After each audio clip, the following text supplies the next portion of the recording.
is up, beautiful people? Welcome back to my channel. My name is Alexis Kimberly. I frequently get asked by you guys how you can get your hair to be more moisturized, how you can overcome that dryness and rough feeling in your hair and just make it a bit more soft and supple. Well, the first thing that you're going to want to look at is your moisturizer, and that's what we're going to be talking about today in this video. How you can really determine whether or not your moisturizer is actually moisturizing or if it's simply just coating the hair. Sometimes the moisturizer will claim, yeah, I'm moisturizing, when in actuality, it's merely just coating your strands and you're not actually getting any moisturization benefits from the product. In addition to that, we're also going to be talking about some key ingredients to avoid when shopping for your moisturizer. So if you're excited, then definitely give this video a big thumbs up and hit that red button down below, the subscribe button, as well as the notification bell so that you can be alerted every time I upload a video every Wednesday and Sunday. Now, I wish I could say that you could just go into your beauty supply store, look at the product itself, the moisturizer itself, and make a decision on whether or not this is going to work for your hair. Unfortunately, that's not how it works. And you're really going to have to try different products to see which one really works best for your hair. So when you're trying to figure out whether or not a product is actually moisturizing, you're going to want to obviously apply the moisturizer to your hair and also really work it into the hair. And I talk about this in some of my other videos, but it's really important to make sure that you're working the product into your hair with your hands to kind of get that heat going, that heat generating to penetrate the hair shaft so that the product penetrates the hair shaft before you really make a decision about anything. Because unless you are helping facilitate that moisturizer getting into your hair, it's gonna just sit on top of your hair. So that's just number one, just flat out the gate. No matter what product you're using, you're always gonna wanna do that. But a key thing that you really wanna pay attention to when you're applying your moisturizer is, does your hair soften after you've applied the moisturizer? Dry hair tends to be very rough to the touch. It's very stiff, it's not malleable, it doesn't move, it doesn't flow well, it doesn't shine. So those are things that you're gonna wanna look for in making sure that your moisturizer is actually penetrating the shaft and is hydrating your hair from the inside out.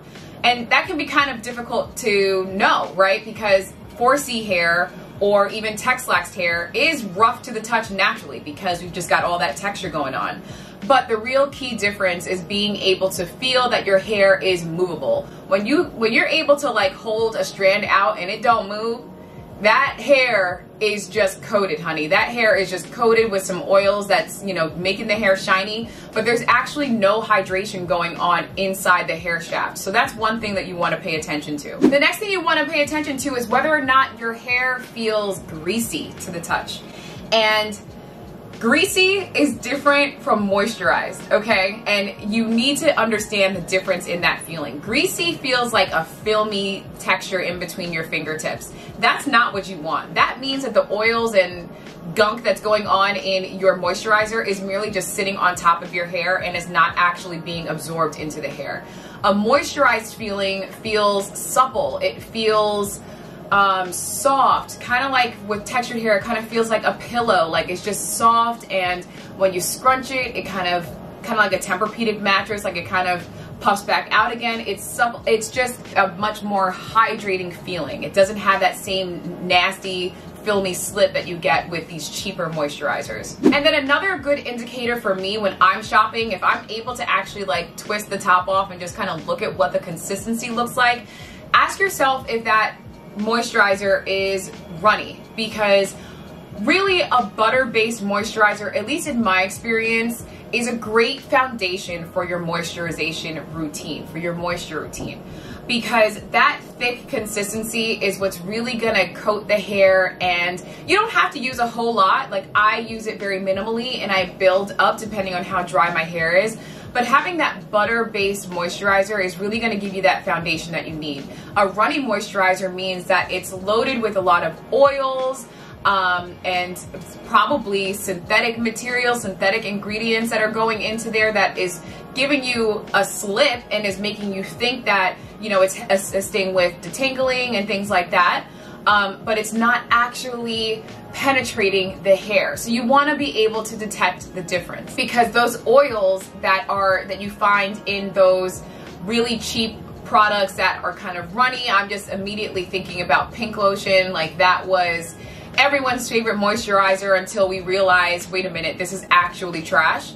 But thinking about those ingredients, all of those ingredients, those oils, those synthetic materials, they're coating your hair, but not only are they coating your hair and not actually penetrating the shaft, it's also repelling any moisture that your hair would have received from the air, because your hair naturally gravitates or attracts moisture into it, and so you're depriving your hair of that opportunity for additional moisture as well. So it's so important to understand those three things and making sure that you're buying a moisturizer that really is actually moisturizing rather than simply coating the hair. So I want to talk about ingredients that you should avoid when trying to find your moisturizer.